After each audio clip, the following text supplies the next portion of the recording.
하나님 말씀 보겠습니다. 하나님 말씀 이사야서 43장 21절 말씀입니다. 제가 가지고 있는 성경으로는 구약 성경 1019페이지쯤 됩니다. 자, 우리 한 목소리로 읽도록 하겠습니다. 이 백성은 내가 나를 위하여 지었나니 나를 찬송하게 하려 함이니라. 아멘. 아까 우리 장로님 기도하실 때도 했지만은 대선이 코앞에 다가왔습니다. 어느 때의 선거와는 전혀 성격이 다른 이러한 선거를 우리가 치르게 됩니다. 그래서 우리 한 주간만이라도 저녁마다 모여서 대선을 위해서 기도하는 시간을 갖기를 바랍니다. 8시서부터 1시간 동안 할 터이니까 참여하실 분들은 참여하시고 또 못하시는 분은 집에서라도 반드시 이 대선이 하나님의 은혜 가운데 치루어질 수 있도록 기도하시기 바랍니다. 사람들이 여러 가지 애국을 합니다마는 우리 그리스도인들은 주권자이신 하나님을 믿기 때문에 하나님께서 이 나라를 통치하시도록 기도하시면 됩니다. 히스기야 왕이 아스루 왕 사네림이 침략해가지고 성을 에워싸고 조롱의 편지를 보냈을 때에 지금 우리가 처한 환경보다도 더 참 위기에 있었던 그 시대에 히스기야 왕은 군사를 동원한 게 아니었습니다. 그 위협하는 편지를 가지고 하나님 앞에 엎드려서 기도했습니다. 그랬더니 하나님께서 그의 기도를 들으시고 사자를 보내가지고 아스루 군대 18만 2천 명을 천사들이 와서 그들을 멸했습니다. 여러분, 동화 같은 이야기지만은 실제 역사였었습니다. 그러니까 지금도 동일합니다. 어떠한 계략이 있다 할지라도 하나님께서 손 드시면은 18만 2천 명이 하룻밤에 죽는 것과 같이 어둠의 세력들은, 이 사단의 세력들은 무너질 것입니다. 하나님의 뜻이 이루어지기 위해서 우리가 전심으로 기도하는 한 주간이 되시기를 바랍니다. 오늘 말씀의 제목은 하나님의 동역자입니다. 하나님의 동역자라고 해서 이제 동역에 관한 얘기만 하는 게 아니라 전체적으로 여러분이 이해를 하셔야 되겠는데, 고린도전서 3장 9절에 보면은 우리는 하나님의 동역자들이요 그랬습니다. 하나님의 동역자.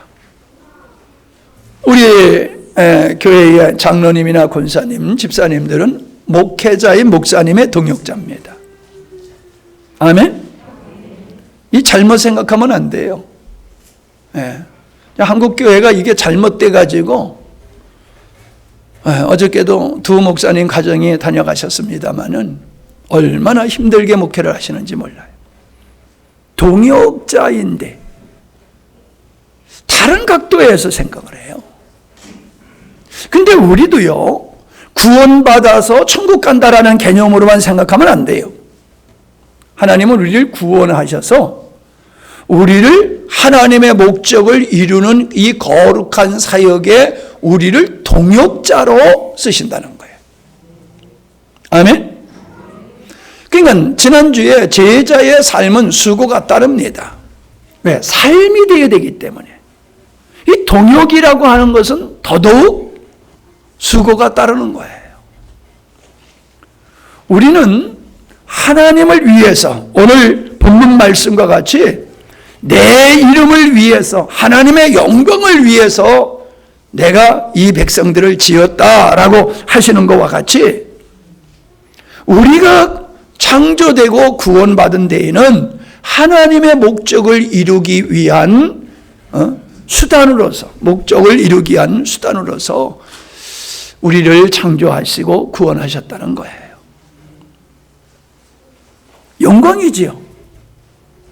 여러분, 우리가 죽어서 천국 가는 것이 귀하지만은 그보다 더 귀한 것은 우리가 하나님의 그 창세전에 계획하신 위대하신 예수님의 피를 흘리시고 죽음을 통해서까지 이루시려고 하는 그 하나님의 뜻을 이루는 일에 우리가 동역자로 부름을 받았다고 하는 것은 영광 중에 영광이지요. 가만히 생각해 보세요. 여러분, 그런 마음을 가지고 사십니까? 나는 하나님의 동역자다, 영광스러운 하나님의 동역자라는 의식을 가지고 삽니까? 제가 볼 때는 대부분의 그리스도인들은, 이거는 목사님들이나 말씀 전담 사역하시는 분들의 몫이고, 그냥 우린 예수 믿다가 죽으면 천국 가는 거로 족한다, 그게 전부다라고 생각하는 분들이 대부분이라고 저는 생각합니다. 우리가 손뼉을 치면요, 손 하나로 손뼉 칠 수 없어요. 두 손이 마주칠 때에 소리가 나지요. 하나님께서 신기하게도 능력이 없으셔서가 아니라 하나님은 하나님의 뜻을 이루는 일에 하나님의 마음에 합한 자들을 동역자로 세우셔서 그 일을 이루어 가신다는 거예요. 이 창세기에 하나님이 아담과 하와를 흙으로 지으셨다고 그랬지요. 그 아담과 하와를 흙으로 지으시고 생기를 불어넣으신 후에 그에게 하나님께서 명령하신 게 뭡니까? 생육하고 번성하고 땅에 충만하라, 정복하고 다스리라. 사실 이거 우리 그리스도인 중에서 모르는 사람이 거의 없을 거예요. 그런데 이게 참 막연합니다. 그리고 제가 목회 생활과 신앙을 돌아볼 때에 이걸 너무 편협하게 생각했다는 거예요. 근데 아브라함 카이퍼라고 하는 이 신학자이며 또 법률가이고 정치가인 이 분이 이 말씀을 문화적 사명이다, 문명적 사명이다, 이렇게 해석을 하면서 성경을 쭉 풀어가는 모습을 보니까는 내가 너무 한쪽으로만 생각했구나. 틀린 게 아니라 하나님께서 원하시는 이 하나님의 나라라고 하는 것을 우린 너무 지엽적으로, 개인적으로, 영적으로만 생각했구나.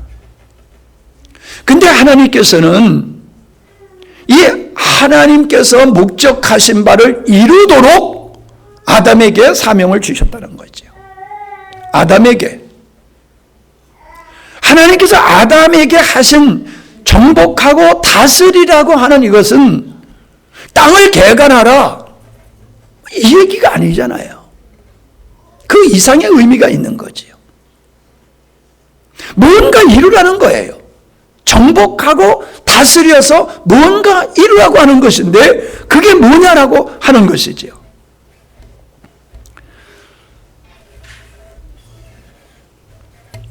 하나님께서는 우리로 하여금 예수 믿는 사람들끼리만 하나님의 나라가 아니라 이 땅이 하나님의 통치가 이루어지는, 하나님의 주권이 이루어지는 그런 측면에서 하나님의 나라를 이루어 가는데, 그러한 하나님의 주권이 이루어지는 이것을 어느 방식으로 하느냐면 문화적 방식으로 하신다는 거예요. 문화적인 방법으로서 하나님의 주권이 우리의 삶 모든 영역에, 하나님의 창조한 모든 세계 속에 하나님의 주권이 이루어짐으로 말미암아 우리의 심령과 가정과 교회만의 하나님의 나라가 이루어지는 것이 아니라 하나님의 창조한 모든 것 속에서 하나님의 나라가 이루어지기를 바라신다라고 하는 겁니다. 나라라고 하는 것은 국토가 있어야 되고 국민이 있어야 되고 또 뭐가 있어야 돼요? 주권이 있어야 되지요.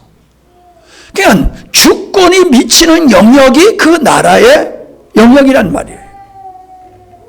그러니까 하나님의 나라라고 하는 것은 하나님의 주권이 미쳐지는 것이 하나님의 나라라는 거예요. 우리의 심령이 하나님의 주권 아래 순종하고 순복하는 상태에 있으면 우리 마음이 하나님의 나라가 이루어지는 것이라는 거예요. 그와 같이 우리가 살아가는 모든 영역에 하나님의 주권이 미쳐지게 되면은 바로 그것이 그 문화적 사역을 통해서 하나님의 나라가 세워지는 것이다 라고 하는 겁니다. 하나님의 나라, 막연하게 생각되실지 모르겠어요. 그럼 이렇게 제가 설명해 볼게요. 자, 여러분, 북한에 가서 살고 싶습니까? 남한에서 살고 싶습니까? 북한 가보셨어요? 가보지도 않고 왜 거기는 선택을 안 해요? 뭐 설명할 필요 없죠. 우리가 사는 자유 대한민국이 천국은 아니에요. 그러나 북한과 비교해 본다라고 하면은 여긴 천국이에요. 그래서 목숨 걸고 여기 오잖아요. 그러한 대한민국에서 저 캐나다나 미국이나 호주나 이런 나라로 가서 살고 싶어서 거기 국적을 얻고 싶어가지고 많은 사람들이 애쓰고 그곳에 가서 사는 사람들이 살려고 들고 사는 사람이 많아요. 왜 그래요? 자유 대한민국보다도 카나다나 미국이나 호주 같은 나라는 우리가 사는 나라보다 훨씬 살기가 좋은 나라예요. 인권이 존중되어지고 상식이 통하는 거예요. 자, 그러면 좀 그림이 그려지지 않습니까? 하나님의 나라는 이 땅의 어느 나라보다도 어느 나라도 비교할 수 없는 것이 하나님의 나라예요. 죽어서 가는 하나님의 나라를 생각하지 마세요. 이 땅에서 하나님의 주권이 미치어서 이루어지는 그 나라는 이 땅의 사람들로 이루어진 그 어떤 나라도 하나님이 원하시는 그 나라는 비교할 수 없다는 거예요. 근데 그것이 있어요. 그게 바로 교회예요. 개인적으로는 물론 있지만은 예수님을 믿는 하나님의 백성으로서 하나님의 주권 속에서 그 하나님께서 우리를 창조하시고 구원하신 목적을 따라 사는 하나님의 통치 아래에 있는 사람들이 모인 것이 교회예요. 하나님의 나라는 죄가 없어요. 하나님의 나라는 갈등이 없어요. 미움이 없어요. 시기와 질투가 없어요. 탐욕이 없어요. 오직 사랑과 희락과 화평, 오래 참음, 자비 양성, 충성 이런 성품을 가지고 사는 사람들이. 그러니 여러분, 그러한 인격과 그러한 성품을 가지고 산 사람들이 모여서 이룬 교회는 이 땅에서 하나님이 원하는 그 교회, 바로 그 교회예요. 그 교회를 가리켜서 영광스러운 교회라고 성경은 말하고 있어요. 영광스러운 교회는 예수 그리스도가 머리가 되고 그 머리이신 예수 그리스도 안에서 온전히 순복하고 통치 안에 거하고 생명이신 예수 그리스도로 말미암아 살아감을 통해서 죄와 상관없고 거룩하고 의로운 사람들이 모여서 그렇게 영광스러운 삶을 사는 무리들이 교회라는 거예요. 하나님을 볼 수 있는 것이 교회고 하나님의 나라가 하나님의 나라를 볼 수 있는 것이 교회예요. 여러분은 그러한 정말로 예수 그리스도의 어떠함을 실현할 수 있는 그런 교회를 만들고자 하는 갈망이 있어야 돼요. 그런 교회를 만들고자 하는 갈망. 적어도 교회 중직들은 그런 갈망이 있어야 돼요. 하나님이 원하시는 교회를 이 땅에 하나님의 나라를 세우고자 하는 갈망이 있어야 돼요. 여러분, 등산을 해요. 사람들이 등산을 왜 합니까? 얼마나 힘듭니까? 등산하는 거 해보셨잖아요. 힘들어요. 땀 빨빨 흘리고 고양이 속에서 목에서 고양이 소리 나고 얼마나 힘든지 몰라요. 다리가 띵띵띵 부어요. 그런데 왜 그렇게 등산을 해요? 어떤 사람은 또 목숨을 걸고 하는 사람들도 있잖아요.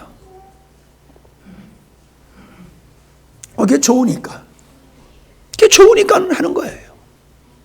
여러분, 우리 영광스러운 교회가 정말로 주님이 원하는 영광스러운 교회가 된다라고 하면은 정신 차리고 들으세요.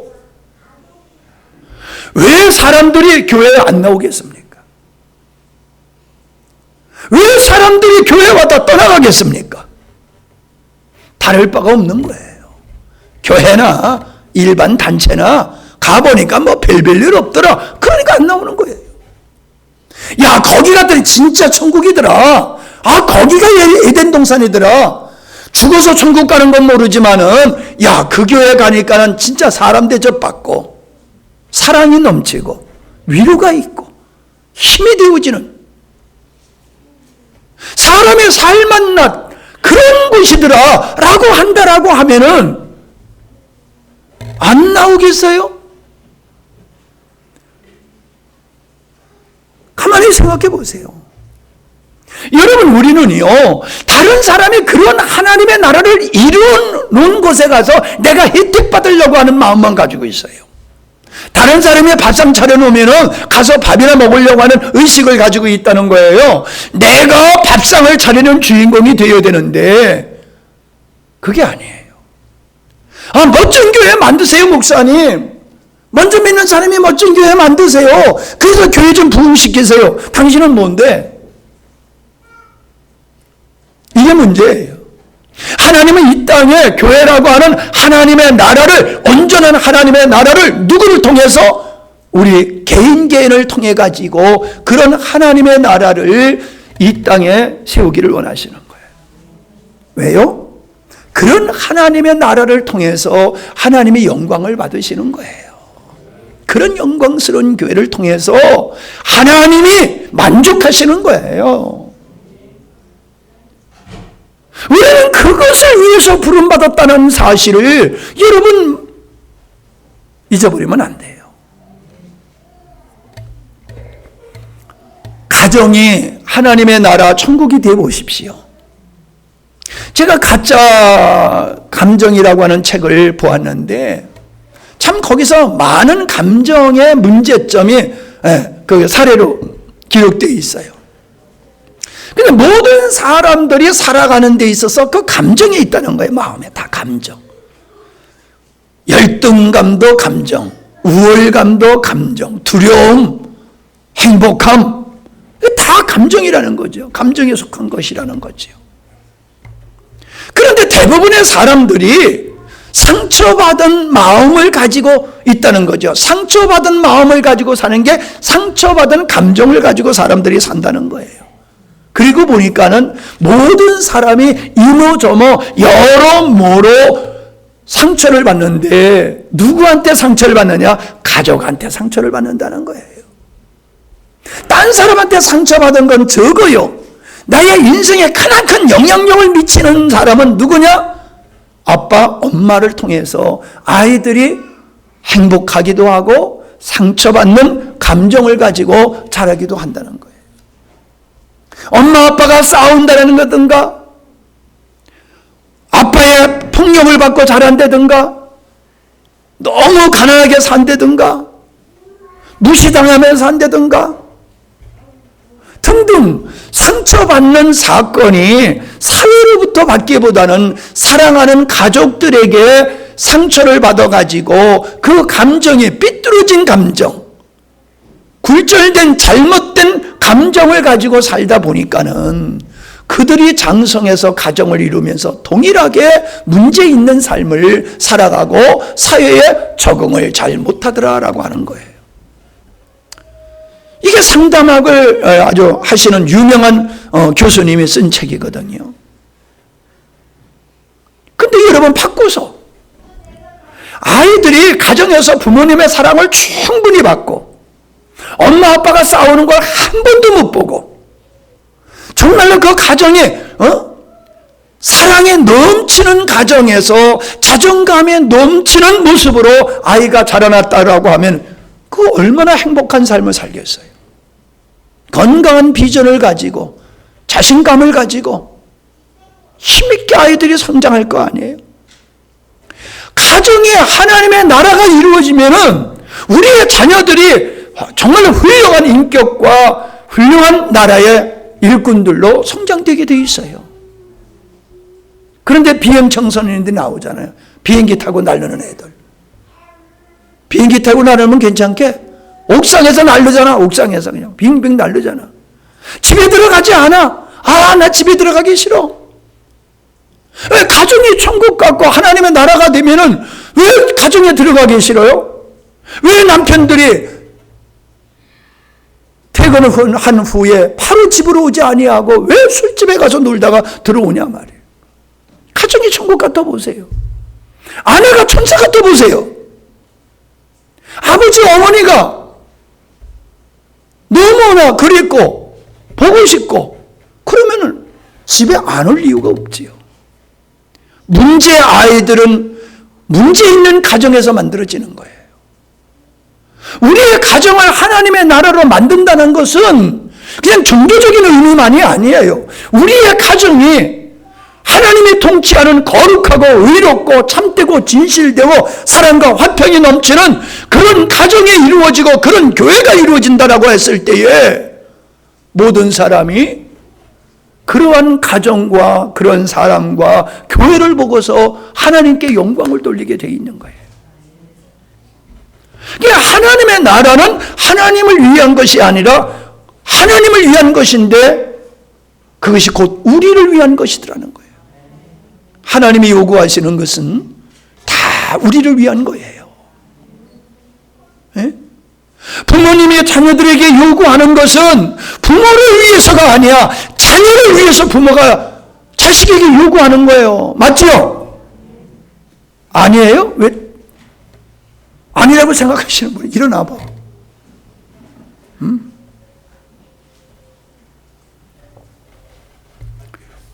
여러분, 창세기 6장에 보면은 그 전에 아담이 하나님과 함께 했던 그 에덴 동산은 그야말로 하나님의 나라였어요. 그런데 이 에덴 동산에 아담과 하와에게 하나님이 배제된 하나님을 거역하고 하나님의 통치를 벗어난 아담과 하와의 삶 속에서는 미움이 시작했잖아요. 증오가 시작됐잖아요. 그리고 아담과 하와가 제일 먼저 난 가인이 살인자가 됐잖아요.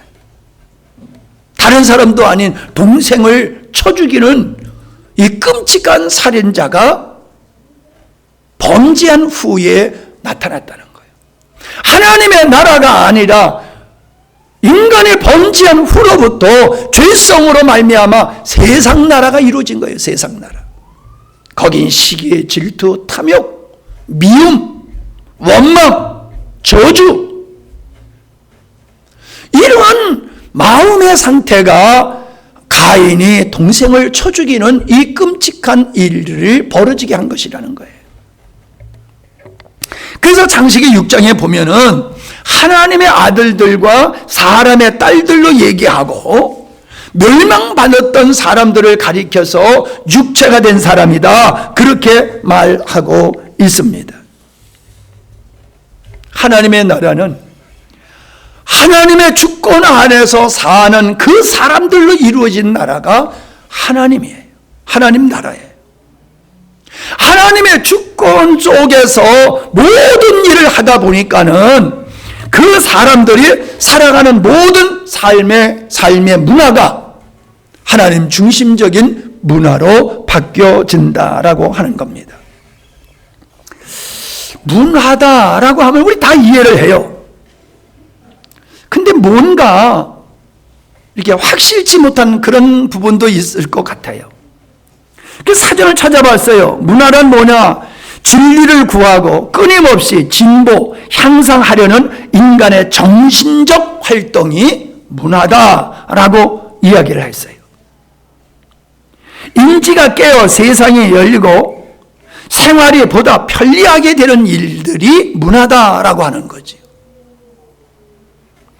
그러니까 저는 이렇게 해서 이걸 이렇게 설명하고 싶어요. 문화라고 하는 것은 사람이 살아가는 방식이다. 사람이 살아가는 방식이 문화다. 그런데 사람이 살아가는 방식이, 문화가 무엇에 의해서 형성되어지느냐? 가치관과 세계관에 의해서 문화가 형성된다는 거예요.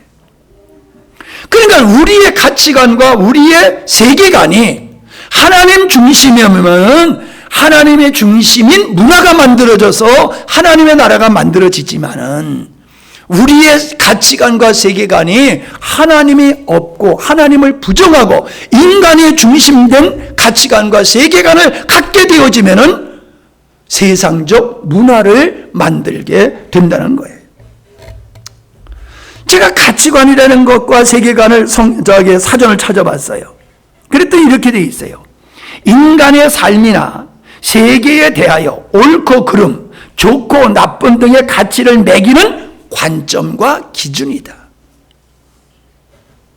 옳고 그름, 좋고 나쁨의 가치를 매기는 관점과 기준이 가치관이라고 한다, 이 말이에요. 세계관이란 세계 전체의 의의, 가치 등에 관해 가지는 철학적인 견해다. 철학적인 견해다. 그게 세계관이라는 거예요. 그러니까 우리가 세상을 보고, 사람을 보고, 인생을 보고, 가정을 보고, 이런 모든 것을 어떻게 정의하느냐, 어떻게 가치를 매기느냐, 가치관의 기준이 하나님의 말씀이 되어야 된다는 거예요. 세계관, 가치에 관해서 어떤 견해를 갖느냐? 하나님 관점의 견해를 갖는 거예요. 그게 세계관이라는 거예요.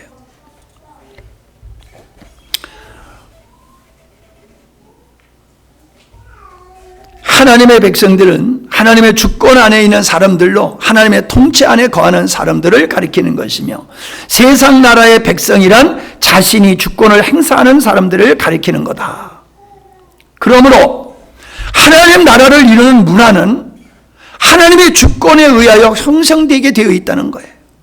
하나님의 나라는 성경의 가치관과 세계관에 의한 문화로서 세워지는 것이 하나님의 나라다.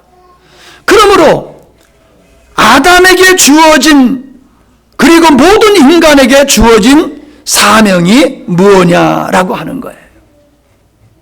그건 문화 창출을 통해서 하나님의 주권이 실현되어지는 그러한 영역, 그러한 하나님의 나라를 세우는 것이 하나님이 인간을 지으시고 인간을 구원하신 목적이다라고 하는 겁니다.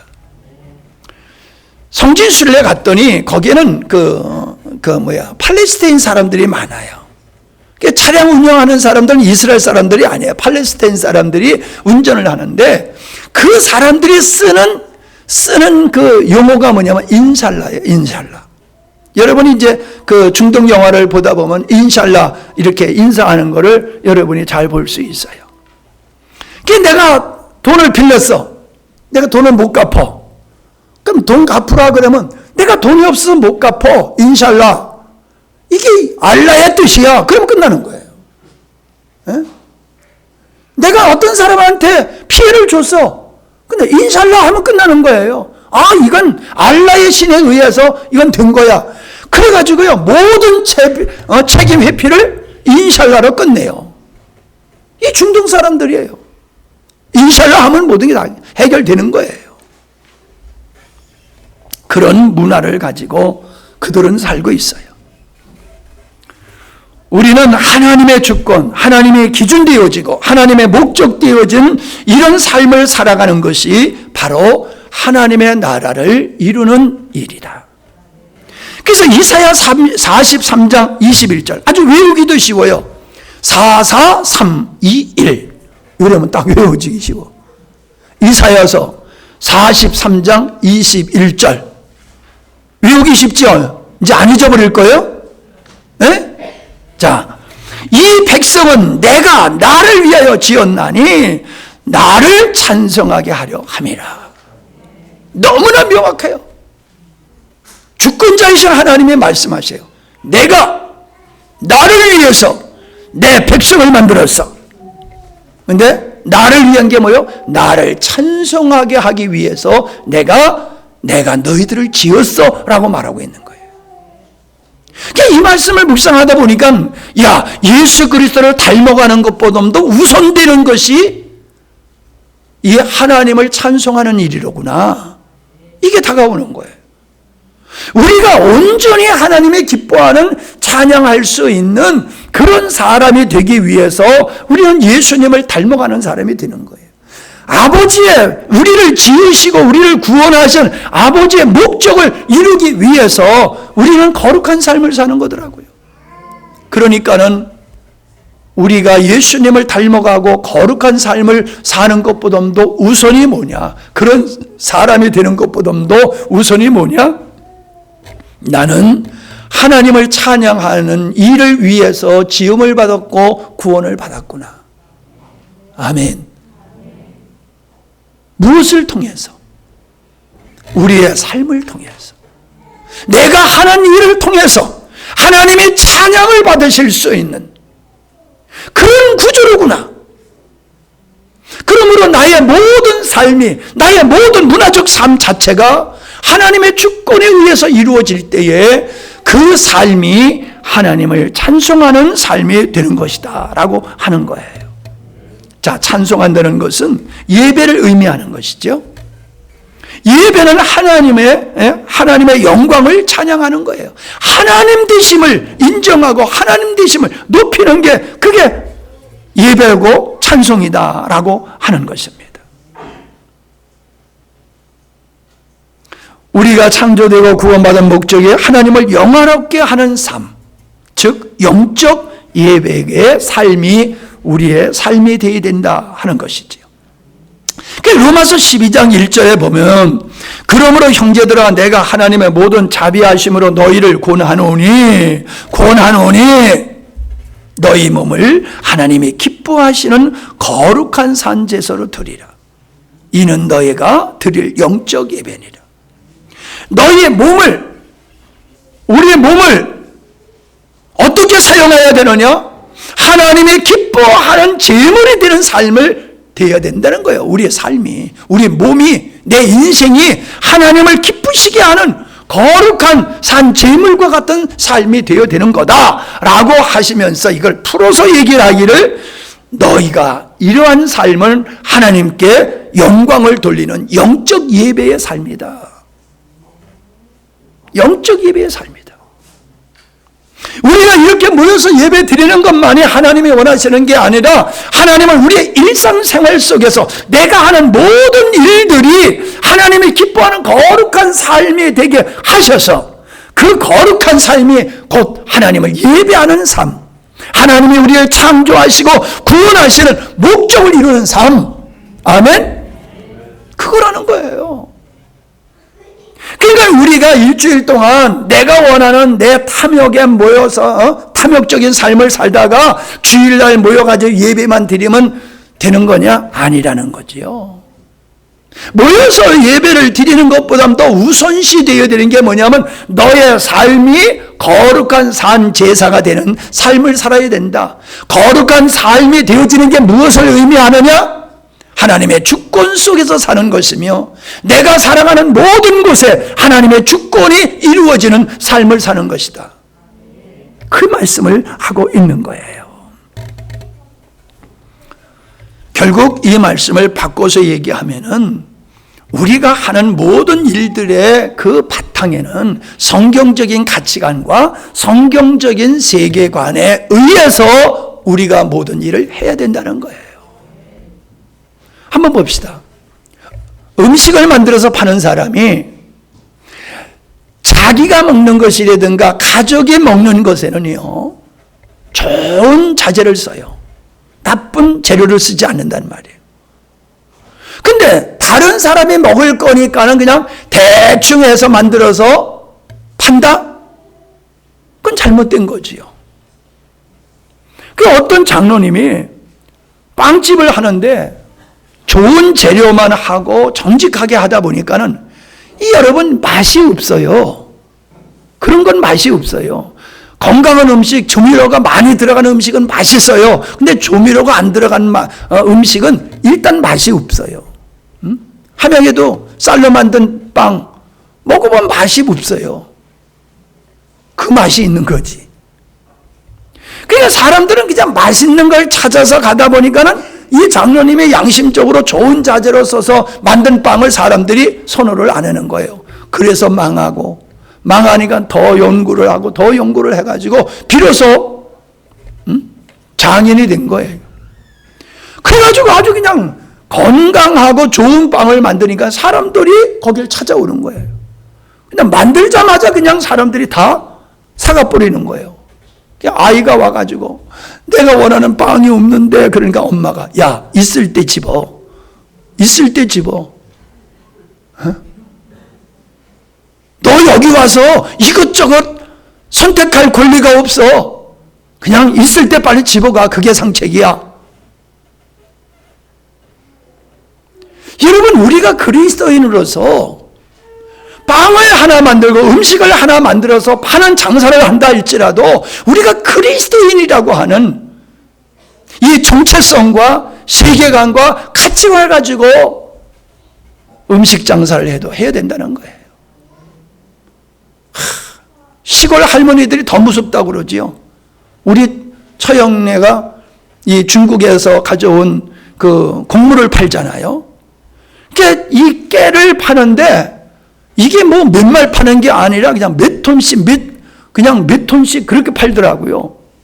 근데 강릉에서 한 할머니가 깨를 그렇게 많이 사가더래. 그래서 가봤대. 이 양반 이분이 어떻게 이렇게 깨를 많이 파나. 가봤더니 중국산 갖다가 한국산이라고 떡 붙여놓고 그리고 팔고 있더래. 시골 할머니들 그러지요. 요거 마지막이요 세대. 요거 마지막이요 세대. 이거 내가 농사진 거야. 그런데 자기가 농사진 것도 아니고 마지막도 아니고 사가면 또 이제 뒤에서 꺼내다 놓고 요거 마지막이야. 요거 마지막이야. 어떤 사람은요 낚시질하는 걸 아주 싫어하는 분이 있대요. 왜냐하면은 고기를 미혹하는 거야. 고기를 꼬시는 거야. 가짜 가지고 요거 먹어라 요거 먹어라 요거 먹어라 그래가지고 그걸 꼬셔가지고 잡는다고. 이 사기치는 거라고. 그래가지고 우리 김한식 집사님은 그렇게 안 해야지. 그게 좀 생각의 차이인데 우리가 거기서 본질만 찾자고요. 우리 그리스도인들이 하나님 앞에서 정직하게 해야 된다는 거지. 무엇을 하든지. 예. 하나님의 나라는 하나님 나라의 백성들에 의해서 이루어진 그 문화로 하나님의 나라가 확장되어져 가는 것이다 라고 하는 겁니다. 그러니까 구원이라고 하는 것은 하나님의 백성을 만드는 거지요. 근데 그걸 다른 표현으로 하면은 성경적인 정체성과 세계관을 갖는 사람으로 바꿔놓는 것이 구원이라는 거예요. 오늘날 문제가 뭐냐 하면은 예수님이 내 죄를 위해서 죽으셨다라고 하는 것은 알면서 자신이 지금까지 살아온 가치관과 세계관이 성경적이지 않았다라고 하는 걸 인식하지 못하는 거예요. 그래서 내가 예수를 믿는다, 회개한다는 것은 성경적인 세계관, 성경적인 가치관으로 바뀌어지는 게 회개예요. 회개 안 하고 예수 믿는 사람들이 얼마나 많은데요.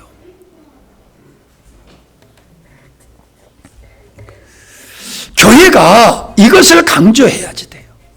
믿음 그렇게 얘기하는데 그 믿음, 하나님이 원하는 믿음이 과연 뭐냐라고 하는 거예요. 그 믿음은 믿습니다 하는 것으로 끝나는 게 아니다라고 하는 것입니다. 하나님을 믿는 믿음으로 말미암아 하나님이 우리 인생의 기준이 되어지고 목적이 되어지고 우리의 그 밑바탕이 되어지는 삶, 그게 믿음이에요. 믿음은 있는데 전혀 하나님의 자기의 삶 속에 어떤 영향력이 없어. 그냥 자기가 주인공이 되고 자기가 좋은 대로. 그건 믿음이 아니다는 거예요. 하나님께서는 가브리엘 천사를 통하셔서 말씀하시기도 하고 선지자들을 통해서 말씀하시기도 하셨다라고 하는 거예요. 이사야서 6장 8절에 보니까 내가 또 주의 목소리를 들으니 주께서 이르시되 내가 누구를 보내며 누가 우리를 위하여 갈꼬? 라는 음성을 이사야가 들었어요. 누가 나를 대신하여 갈꼬? 이사야가 말해요. 제가 여기 있습니다. 저를 보내주세요.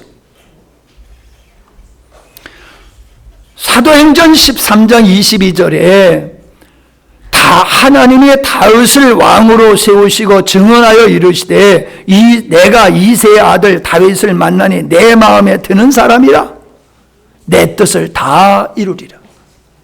하나님의 뜻을 이루는데 능력이 부족해서가 아니라 하나님은 당신의 마음에 합한 사람을 통해서 당신의 뜻을 이루어 가시더라는 거예요.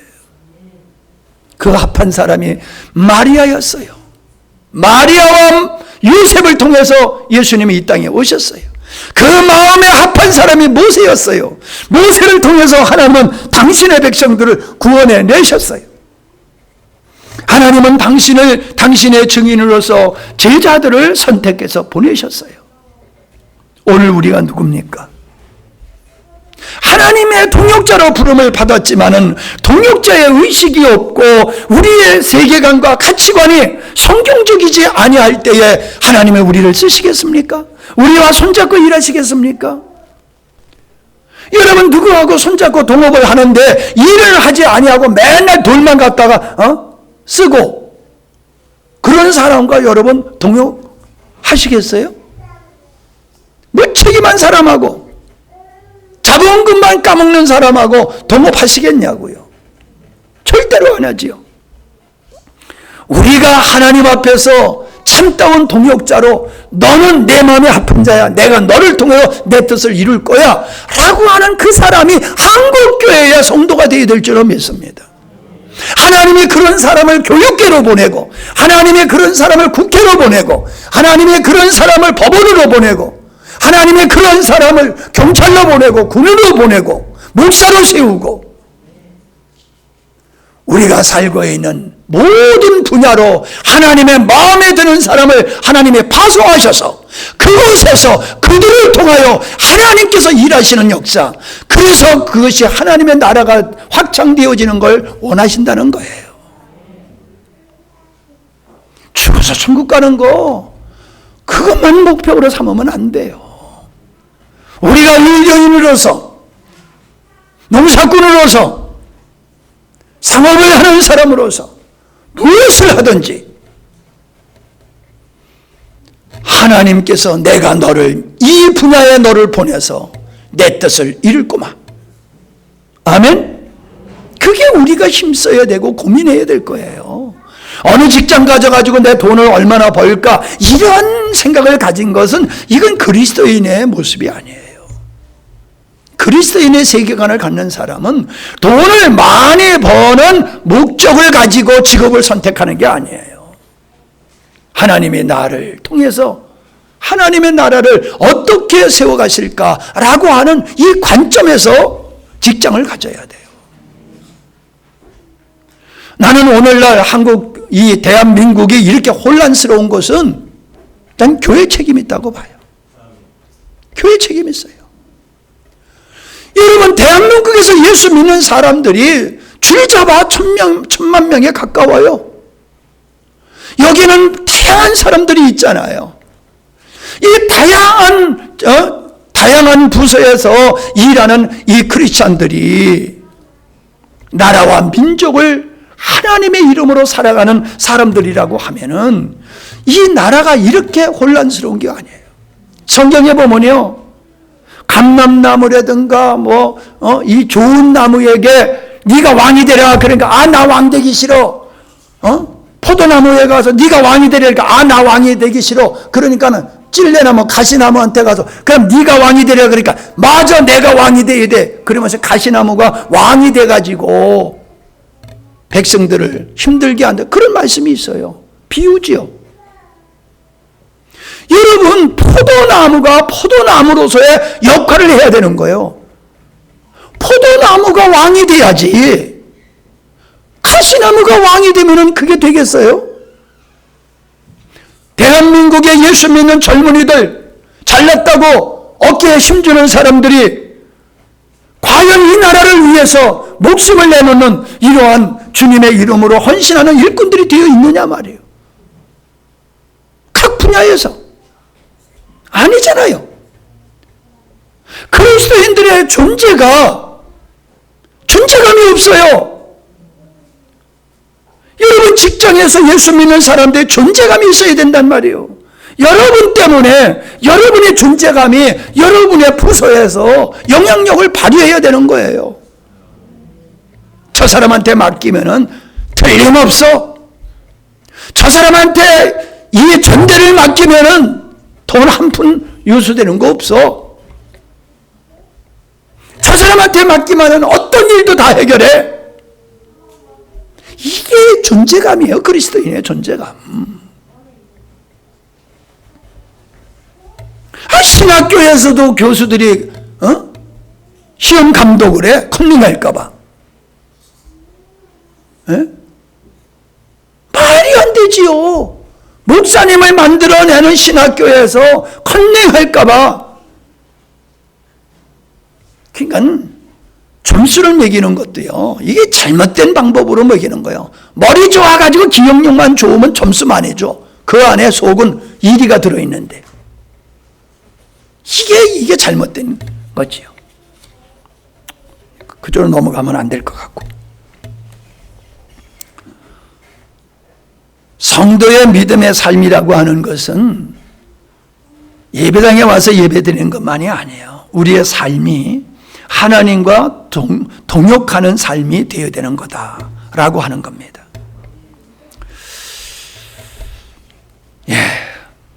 이 동역이라고 하는 걸 가만히 묵상해 보면요, 두 가지로 우리가 볼 수 있어요. 내적으로 하나님이 우리를 구원하시는데도 우리가 동역이 필요해요. 믿음이라고 하는 동역이 필요한 거예요. 우리가 믿지 않는데 우리를 구원하시는 법이 없어요. 우리가 믿어야지 하나님은 우리를 구원하세요. 마찬가지예요.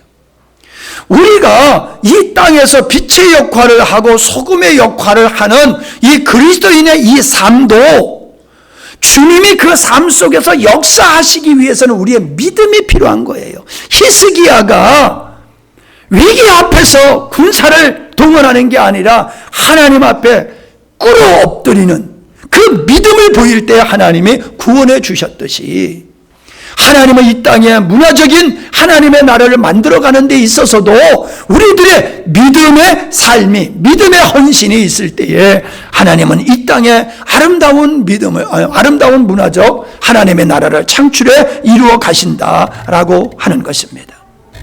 그러니까 우리가 거듭나는 데만 믿음이 필요한 것이 아니라 우리의 삶을 위해서도, 하나님의 생명 되심이 실현되기 위해서도 우리에게는 믿음이 필요하다라고 하는 겁니다. 자, 제가 여러분에게 질문해 보겠습니다. 여러분, 그리스도의 증인으로 여러분의 삶이 바꿔지고 있습니까? 그리스도의 제자로서의 여러분의 삶이 바뀌어지고 있습니까? 바뀌어져야 돼요. 파수꾼으로서 여러분의 삶이 지금 방향이 바뀌어지고 있습니까? 오늘의 말씀을 통해서 여러분에게 제가 도전합니다. 난 주님의 동역자로서 우리의 가정과 교회를 천국 하나님의 나라로 만들고, 문화적으로 내가 살아가는 삶의 터전에서 하나님의 나라를 세워가는 일에 내가 헌신하고 있는가라고 하는 겁니다. 여러분, 믿음이면 다 된다는 말은 틀린 말이 아닙니다. 그러나 순종이 없는 믿음은 그건 믿음이 아닙니다. 예수님은 하나님과 하나 되셨고 그 하나 되심을 통해서 하나님의 동역자로서의 삶을 사셨던 분이 예수님입니다. 예수님을 믿는 우리의 삶도 동일합니다. 우리는 주님과 연합되어야 될 뿐만 아니라 그 연합된 주님과 또 동역하는 삶이 성도의 삶이 돼야지 되는 거예요. 뿐만 아니라 하나님과 연합되는 것이 말이 아니라 성도와 성도 관계 속에서도 연합이 이루어져야 되는 거예요.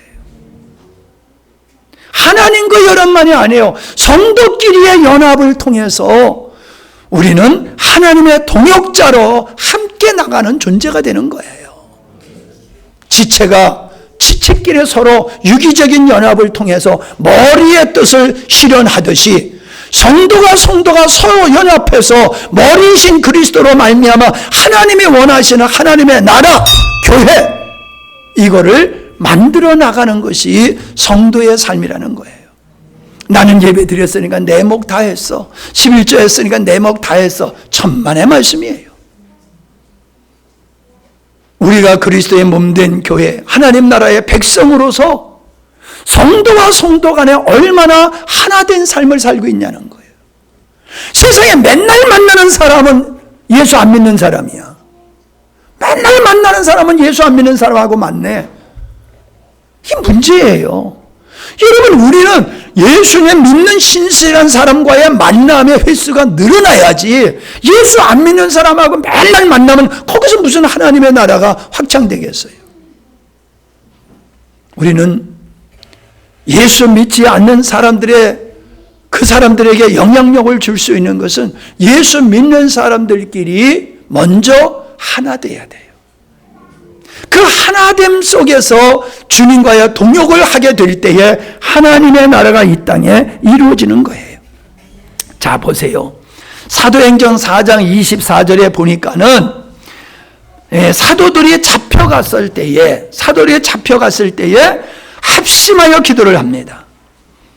그들이 듣고 한 마음으로 하나님께 소리를 높여 이르되, 한 마음으로, 24절이에요. 한 마음으로 하나님께 소리 높여 기도했어요. 31절이요. 빌기를 다음에 뭐요? 기도를 마침에 합심하여서 한 마음으로 기도를 하고 마침에 모든 것이 진동하더니 무리가 다 성령에 충만하여 담대히 하나님의 말씀을 전하게 되더라. 합심하여 기도했을 때에 성령이 임했다는 거예요. 32절이에요. 믿는 무리가 한 마음과 한 뜻이 되어 모든 물건을 서로 통용하고 자기 재물을 조금이라도 자기 것이라 하는 이가 하나도 없더라. 여러분, 하나 되면요, 물질이 하나가 돼야 돼요. 예? 부부지간에도 네 돈 내 돈 이런 사람들이 있죠? 내가 봤을 땐 그건 조금 위험해요. 어떤 방법으로 그렇게 할 수는 있지만은 부부지간에 네 거 내 것이 없잖아요. 네 거 내 것이 없잖아요. 애들은 꼭 지 걸 챙겨요. 아, 지금 누구 거로 먹고 사는데? 웃긴 놈들이요. 지가 지금 먹고 사는 것은 부모님의 덕에 먹고 살면서 맨날 자기 건 자기가 챙겨. 내 거야, 내 거야.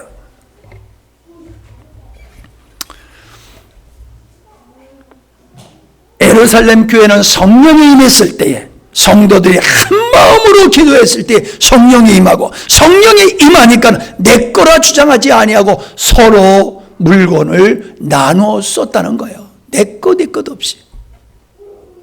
여러분, 이게 우리 그리스도인의 정상적인 모습입니다. 여러분 통장 다 갖다 내놓으라는 얘기가 아니에요. 여러분의 의식 속에서는 이건 내 것이라는 의식을 가지고 있으면 잘못된 세계관을 가지고 있는 거예요. 내 게 아니에요. 내가 주님의 것인데 어떻게 내가 가지고 있는 것을 내 것이라 말할 수 있어요? 하나님이 나에게 많이 주셨으면 많이 베풀어야 되는 사명이 있는 겁니다. 내게 능력이 있으면은 그 능력을 가지고 많은 사람을 섬기라고 능력자로 세우신 것입니다. 이게 그리스도인의 세계관이에요. 응?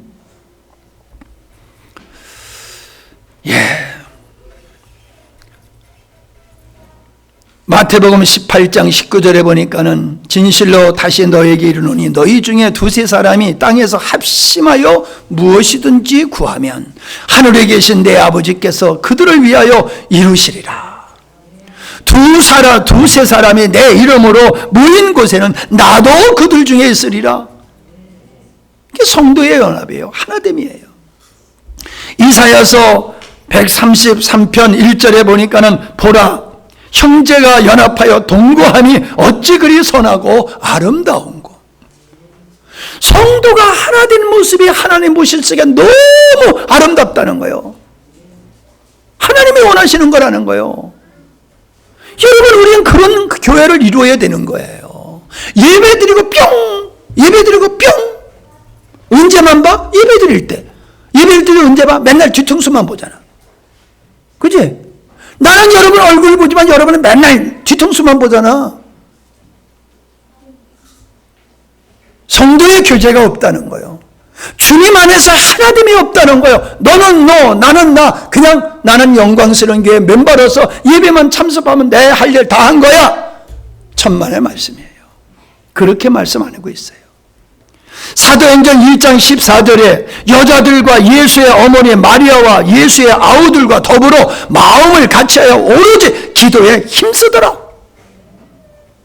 하나됨을 원하세요. 하나됨을 통하여서 연합하여서 하나 되어서 하나님의 동역자로서 주님의 몸된 역할을 주님이 원하신 줄로 믿습니다. 여러분, 다시 말씀드립니다. 주일날 나와서 예배 드렸으니까 내 할목 다 했다고 생각하지 마세요.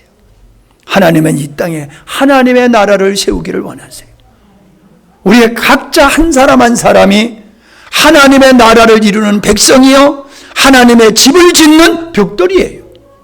우리는 서로 유기적인 주의 이 그리스도의 보혈과 말씀으로 성령으로 하나 되어서 하나님이 주신 은혜를 서로 공유하고 서로 연약한 부분을 섬겨서 우리가 이 땅에 주님의 뜻을 이룰 수 있는 교회를 주님이 원하시는 줄로 믿습니다. 이 일을 위해서 우리를 부르셨고 이 일을 우리에게 사명으로 주셨어요.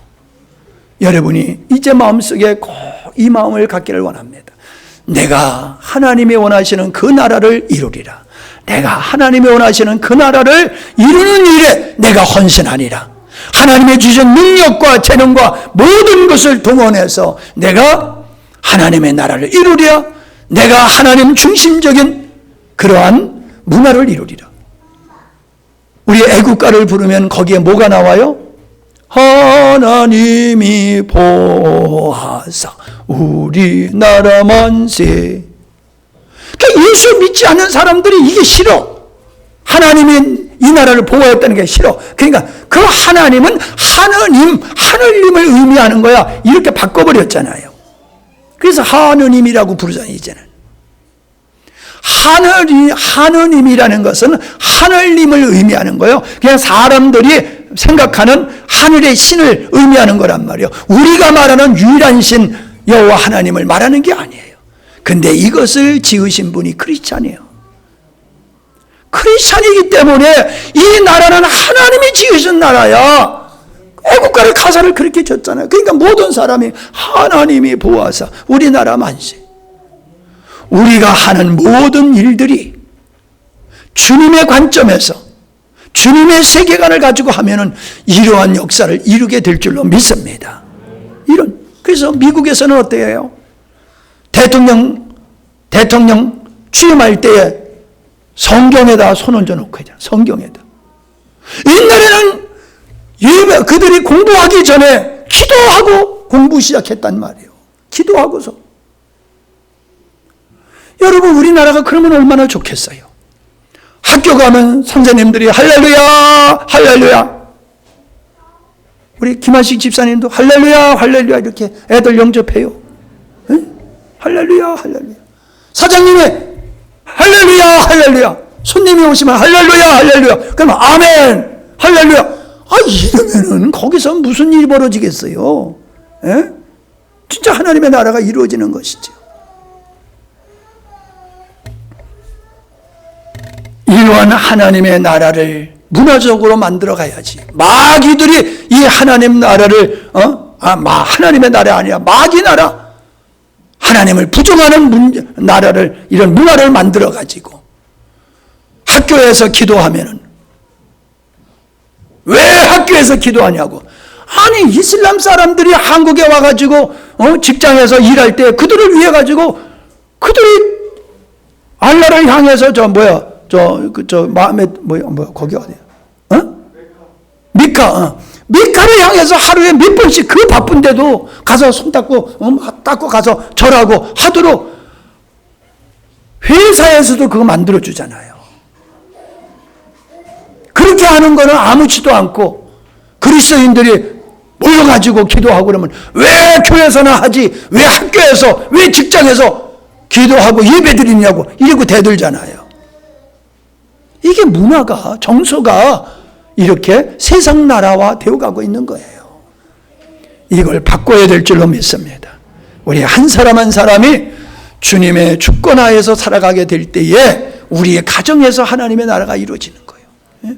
그래서 제사 지내다가 예배로 바뀌어지는 거예요. 이제는 앞으로 우리 장례 예배도 좀 바꿔야 되겠다는 생각이 들어요. 유교의 어떤 그 잔재가 남아 있잖아. 그래서 제사를 예배로 바꿔버렸단 말이에요. 순수한 우리식이 아니야. 장례 치르기가 얼마나 힘든데요. 똑같은 설교를 그냥 몇 번씩 하기가 얼마나 힘든데. 거기까지만 얘기합시다. 우리 가정을 성경적 문화로 바꿔가세요. 제사 지내다가 예배로 바뀌고. 뭐예요? 명절이 되어지면은 화토하던 사람들이 윷놀이로 바뀌고, 윷놀이 하던 사람이 예배로 바뀌고. 할렐루야. 여러분, 왜 주일날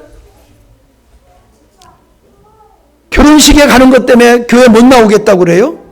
여러분이 바꿔버려요.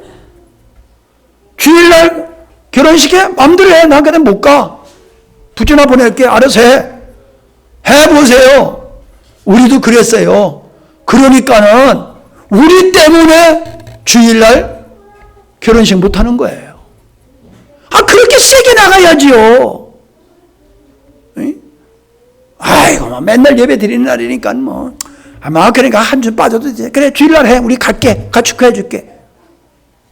그래, 그럴 수도 있어요. 그러나 우리가 정말로 주님 앞에서 우리가 하나님을 예배하는 자로 부름을 받았다라고 하면은 그런 식으로 세상과 타협해서는 안 됩니다. 아멘. 회사에서 부정한 일 시키면은 나 못합니다. 나 그리스도인으로서 그거 못합니다. 너 죽을래? 죽이세요. 난 죽을지언정 그거 못해요. 이래야지 나라가 썩지 않는 거지요. 너 죽을래 그러니까 겁이 나가지고 그냥 시키는 대로 하고. 이게 무슨 그리스도인이에요. 그래서는 안 됩니다. 자, 오늘 말씀을 마치겠어요. 우리는 하나님의 동역자라.